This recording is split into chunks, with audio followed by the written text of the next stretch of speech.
जो बन्नी हमारी है वो 6 एकड़ 9 गुंठे थी। कम से कम माना कि उनके वहाँ पर 250 एकड़ है, उन 250 एकड़ों से अच्छी बनी हमारी थी। 6 एकड़ जो है मुकादा देने लगे, देते देते उन 30-40 हज़ार 50 हज़ार मुकादा। ये क्या मुकादा है 6 एकड़ 9 गुंठों का, जिसका पानी भी दस्तयाब हो और ज़मीन भी आला तरीन हो, बोर्ड आए कुछ भी आए, लेकिन फसल होती थी हर चीज़। मैंने कि वहाँ नुकसान तो हुआ ही नहीं ना। वहाँ के हालियों से जाकर हमने पूछा तो उन्होंने भी यही हमें बयान दिया कि क्या कहते हैं कि आपकी ज़मीन में कभी भी नुकसान नहीं हुआ। हाजी साहब को, हाजी साहब ने सदा इसमें से पैसा कमाया। सही है, आप लोगों को बस पागल बना के ये जो 30-40 हज़ार दिए हैं तो इसमें ही आप लोगों को खुश किया, क्योंकि हम लोग तो बहुत गरीब थे और हालात कुछ ऐसे देखे हुए थे। हमें तो ये 30-40 हज़ार भी बहुत थे हमारे लिए उस वक्त पे। ये काफ़ी दिन के बाद मैंने उन्होंने घर दिखाया। घर दिखाने के बाद काफ़ी घर दिखाया, पूरे शहर के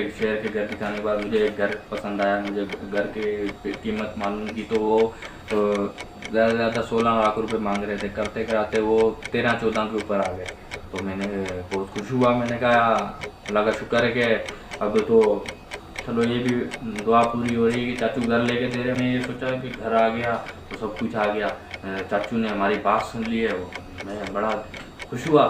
तो हुआ ऐसे कि शाम का टाइम रखा, जिनका घर था उनसे बात करने के लिए, सौदा करने के लिए। शाम का टाइम हुआ, हम गए, चारपाई भी लगाई, बैठे। तो चाचू ने बोला उनको कि 2 कब्र कितने का दे रहे हो? उन्होंने बोला 15 का फाइनल देंगे। उन्होंने ऐसे करते कराते 13-14 कब्र कहानी फाइनल हुई। फाइनल होने के बाद अब चाचू उसे कहते हैं कि आप ऐसा करें 6 लाख रुपए मुझसे अभी ले लें, बाकी पैसे जो मैं दूंगा आपको 2 साल के बाद दूंगा। अब जो घर सेल कर रहा है आप खुद समझदार हैं कि 2 साल सब्र करेगा। चाचू को तो अल्लाह ने इतना नवाजा है कि जिसकी कोई मैंने कि अल्फाजों में बयान ही नहीं कर सकते, अल्फाजों में बयान नहीं कर सकते। इतना मैंने कि उन्हें नवाजा है। लेकिन वो हर इंसान, हर रिश्तेदार, हर माइट, हर मैंने कि किसी के हर अजीज गैर के पास रोते यही हैं, अल्फाज यही बोलते हैं कि एक मेरी टूटी हुई बाइक है, ये मेरे 2 सूट हैं जो फटे हुए हैं, जिनके अंदर सुराख हो चुके हैं। ठीक है, और मुझ गरीब के पास कुछ है ही नहीं। और यकीन माने अल्लाह को हाजिर नाजिर करके कहता हूँ, आप अगर हमारे शहर से किसी से भी मालूमात करें ना तो उस इंसान की वो चाचू के बारे में खुद बताएं। उन्होंने कहा कि आप ऐसा करो, आपकी जो 6 एकड़ 9 गुंठे ज़मीन है वो मैं ले लेता हूँ, बाकी आपकी जो ज़मीन है वो गैरबाद वो मैं इंशाल्लाह आप जब भी उसके पेपर क्लियर कराएंगे वो हिस्सों में क्लियर कराएंगे, आपको मैं इंशाल्लाह मैं आपसे मार्केट के रेट पर ले लूँगा। मैंने कहा ऐसा नहीं होगा, मैं ज़मीन आपको पूरी दूंगा और वो 70 की ले रहा, आप 80 की ले लो। उन्होंने कहा नहीं। तो मैंने कहा सब्र करो, मैं आप अपने दोस्त को तो बुलाऊं जिसने मेरा इतना साथ दिया। बोले नहीं, आपने किसी दोस्त को नहीं बुलाना। अगर भाइयों तक को घर से बाहर नहीं आने दिया, ना मेरी फैमिली को घर से बाहर आने दिया। उन्होंने कहा आप मेरे भतीजे हो, मैं आपका चाचू हूँ, आपके अब्बू से मेरे अच्छे ताल्लुकात रहे हैं, आप मेरे बच्चों की तरह, हमने सदा आपको बच्चों की तरह पाला है। जैसे इंसान किसी को जानता हो, उसकी नब्ज़ें जानता हो ना, नब्ज़ से पकड़ के कैसे घुमाना, तो वो मेरे चाचू से सीख हुई थी। किरण जब नज़र आई तो मैं एकदम से खुशी की तरह पागल हो गया। मैंने कहा यार यही फला मालिक है, चलो याद ही ले रहे हैं, आधी बाद में ले लेंगे और घर की बात घर में रह जाएगी। चाचू हैं। Look me in the eyes. I see who you are my enemy.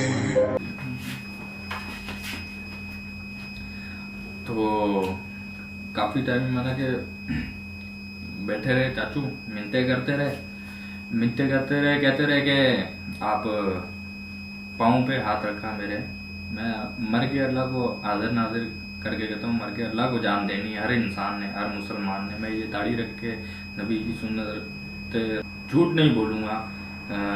फिर चाहे किसी की फैमिली देख रही हो या कोई भी देख रहा हो, मेरे रिश्तेदार देख रहे हो, गैर देख रहे हो, कोई भी इंसान देख रहा हो, मैं यही कहूँगा कि जो मेरे चाचू ने हमारे साथ किया वो बहुत इंतहाई गलत किया। मेरे पाँव पे हाथ रखे, हाथ रखने के बाद मेरी दाढ़ी पे हाथ रखा, मुझे कहते कि ये देखो, रोने लग गए, आंखों में आंसू लेके आए। लाने के बाद मुझे कहने लगे कि आप मेरे भतीजे हो, मैं आपका चाचू हूँ, आपके अब्बू से मेरे अच्छे ताल्लुकात रहे, आप मेहरबानी करो किसी को भी इस सौदे के अंदर मत लाओ। आप मेरे भतीजे, मैं आपका चाचू, आपकी ज़मीन मुझे आई, आपके जो 6 एकड़ 9 गुंठों के पैसे बनते हैं वो मैं आपको देने के लिए तैयार हूँ। उन्होंने कहा कि 6 एकड़ 9 गुंठे मैं ले रहा हूँ आपसे। तो मैंने कहा आप कितने के ले रहे हैं? तो कहने लगे हिसाब लगा लेते हैं। उन्होंने मोबाइल निकाला, उसी टाइम कैलकुलेटर निकाला। तो निकालने के बाद मेरे दोस्त को भी मना के मैंने कॉल लगाई, जिसने जो मेरे साथ चला था इतना टाइम, उसका भी नंबर नहीं लगा। कुदरती इनका लक था, इनका अच्छा कोई लक था कि ऐसा कोई लक था कि मेरे दोस्त का नंबर नहीं लगा। लगने के बाद इन्होंने कहा किसी को भी मत बुलाओ, ना फैमिली को ना किसी को, ये आपके और मेरे बीच की बात है और हमारे बीच में ही रहनी चाहिए। ये आपके गोडे पाँव में, मैं इन पाँव पे हाथ रख के रोए और मेरे दाढ़ी आगे करके कहा ये हाथ हैं, मैं लुट जाऊंगा, मर जाऊंगा, मेरी ज़मीन पर गलत इंसान आके बैठ जाएंगे, जिन्हें आप ज़मीन बेच दोगे वो मुझे आकर तंग करेंगे। आप ऐसा करेंगे, आपने अगर ज़मीन बेचनी ही है तो आप ज़मीन मुझे दे दें। तो मैंने कहा कि आपको ज़मीन में दे देता हूँ लेकिन आप पूरी ले, लेकिन उन्होंने पूरी नहीं ली। चलो मैंने उनकी इमोशनल वाली जो मैंने सिचुएशन देखी उस हिसाब से मैंने ये फैसला किया कि मैं आपको बन्नी दे देता हूँ। मैंने उन्हें बन्नी कहा कि मैं आपको दे देता हूँ। 6 एकड़ 9 गुंठों का हिसाब लगाया तो 31,31,000 रुपये। और रिश्तेदारों को हर जगह इतना कुछ पिलाया कि मेरी फैमिली के जहन में भी डाला, पता नहीं कितना पैसा मैंने इनको दे दिया कि उम्र को ऐसे करके। तो बहरहाल उन्होंने कहा ये ज़मीन जो है मैं 6 एकड़ 9 गुंठे रख रहा हूँ, जो आपकी कलर वाली ज़मीन है वो मैं आपसे लूँगा। जब आप इसमें कुछ हिस्सेदार हैं उनका आप अलग करा देंगे, ज़मीन क्लियर करा देंगे, मैं आपसे ले लूँ और वो भी मैं उस रेट पर लूँगा। क्या कहते हैं कि जो मार्केट की वैल्यू है, मार्केट की वैल्यू है, उस वैल्यू पर मैं आपसे ले लूँगा। तो मैंने कहा चलो सही है, ठीक है, अब चाचू हैं, इतनी बात रखनी पड़ी, मैंने रख ली। हालांकि सारी ज़िंदगी धोखे खाए थे, लेकिन जब भी इंसान ने कुछ देखा ना हो ना तो ऐसे ही होता है कि मैंने एतबार कर लिया। एतबार करने के बाद अब पहली बार इतना पैसा है कि बात सुन के ही दिल खुश हो गया। और बात कुछ होता कैश होने की बात हुई थी, उन्होंने मुझे 5 लाख रुपए दिए, जो जिसमें से मैंने लोगों का कर्ज वगैरह उतारने के बाद उन्होंने कहा भाई बाकी सारे आपको 3 महीने का एग्रीमेंट है, उनमें से आपको जो बाकी पैसे हैं वो आपको 3 महीने के अंदर मिलेंगे। 3 महीने। मैंने कहा हमारा तो कैश का सौदा हुआ था, मुझे तो इन चीज़ों के बारे में मालूम भी नहीं था उस टाइम पे, ना मेरे चेहरे पर दाढ़ी सही से आई थी, ना दिमाग में सोच थी दुनियादारी की, ना धक्के खाए थे, ना कुछ। तो उन्होंने कहा कि आप सेल लेटर वगैरह निकालें। नहीं मालूम था कि सेल लेटर क्या होता है, तो उन्होंने कहा सेल लेटर वगैरह निकालें, मैं आपको आपके बकाया पैसे दे दूँगा। बहरहाल मैंने उन्होंने कहा कि मैंने ज़मीन घर के लिए बेची, आप ऐसा करें मुझे घर दिखाएं मुझे और घर लेते हैं हम।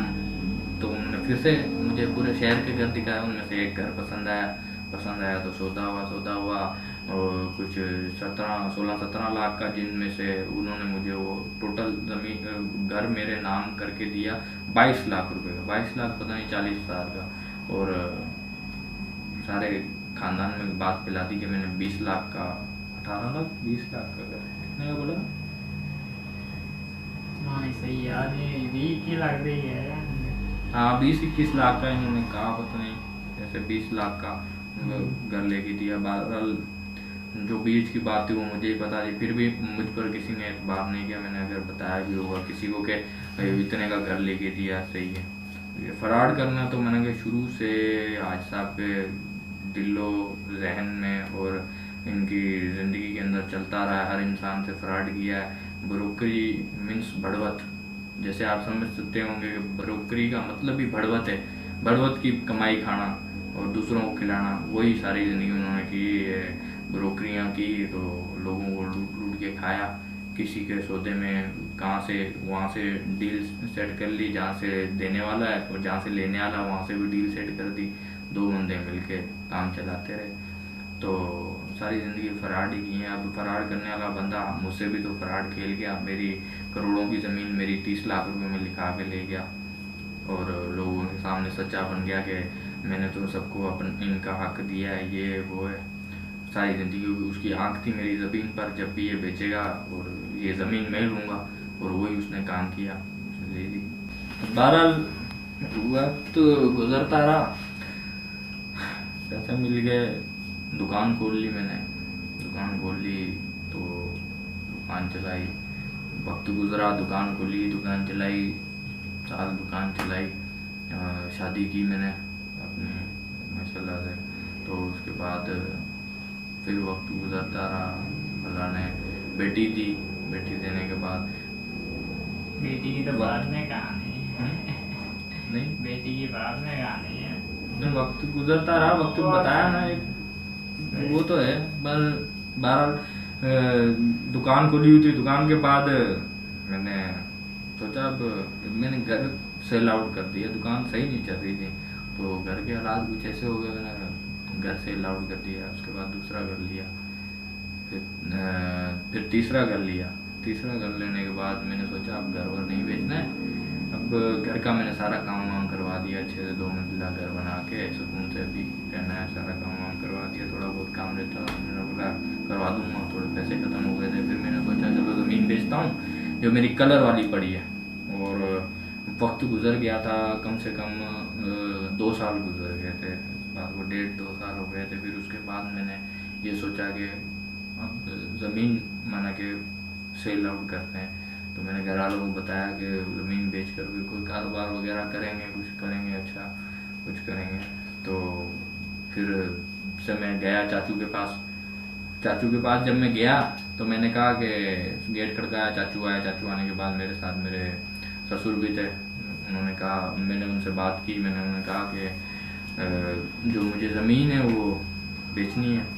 तो उन्होंने कहा कितने की बेचोगे? मैंने कहा जो मार्केट वैल्यू है आप देख लो, 2-2.5 लाख रुपए जो रेट चल रहा है एकड़ का। नहीं वहाँ तो 60-60 हज़ार रुपये के हिसाब से एकड़ बिकते हैं, बिके भी हैं 60-60। अभी देखो एक फ्रॉड में साल पहले किया, आप खुद इंसाफ करेंगे 60 हज़ार रुपये का एकड़ दुनिया की किसी भी कोने में अगर किसी भी जगह पर आप एक दुकान का भी प्लाट खरीदोगे ना, तब भी वो 60 हज़ार रुपये का नहीं होगा मेरे हिसाब से, जहाँ तक मुझे लगता है।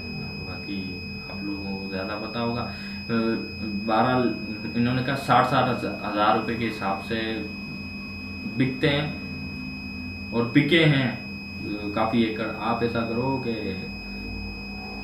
मुझे 60 हज़ार के हिसाब से समझ आ रहा है, आप 60 हज़ार रुपये के हिसाब से। तो मैंने बोला यार चाचू कल आपकी बातें क्या थी, आज क्या है मार्केट वैल्यू? मैंने कहा 2 से 2.5 लाख रुपये, आप 60 हज़ार रुपये लगा रहे हो। 60 हज़ार रुपये एक मश्करी जैसे उन्होंने मेरे साथ की, मेरा मजाक उड़ाया। मैं उनके गेट पर चल के गया ना, इसलिए। और मैंने सदा इज्जत की, यकीन माने अब तक के मैं उनके साथ इज्जत से ही पेश आ रहा हूँ। और मैंने कभी उनसे कोई बदअखलाकी नहीं की थी, कभी भी मैंने उनको गाली तक नहीं दी थी, कभी कोई झगड़ा नहीं हुआ था। ये अल्लाह पाक को हाज़िर नाज़िर करके कहता हूँ, मैंने कभी कुछ भी उन्हें नहीं कहा था, ठीक है। वक्त गुजरता रहा मेरा, जब मेरे ये कलर वाली ज़मीन मैंने देनी चाहिए तब मैंने असली रंग देखा। इन्होंने मुझे 60 हज़ार लगाए, मेरे तो दिमाग के वाशर घुमा दिए। बोले कि 60 हज़ार रुपये के हिसाब से सारे एकड़ बिक रहे हैं तो तुम भी दे दो। मैंने कहा 60 हज़ार रुपये के हिसाब से मैं नहीं दूँगा, मैं दूँगा लगभग आपको 2 लाख रुपये के हिसाब से ले लो। आप टोटल ज़मीन मेरी ज़्यादा से ज़्यादा ले लो 15 लाख रुपये में। बात मेरे जो ससुर थे उन्होंने 12 लाख रुपये की ऑफर दी। इन्होंने कहा कि 12 लाख रुपए में आप खरीद लो। तो इन्होंने क्या कहा कि अब भी मैं सोच के बताऊंगा, लेकिन मुझे आपकी ज़मीन ज़्यादा से ज़्यादा टोटल ज़मीन 6 लाख रुपए की समझ आती है, 6 से 7 लाख रुपए की बस। वो भी मैं घर जाऊंगा, घर बच्चों से सलाह करूंगा सबसे, फिर जाकर मैं आपसे खरीदूंगा।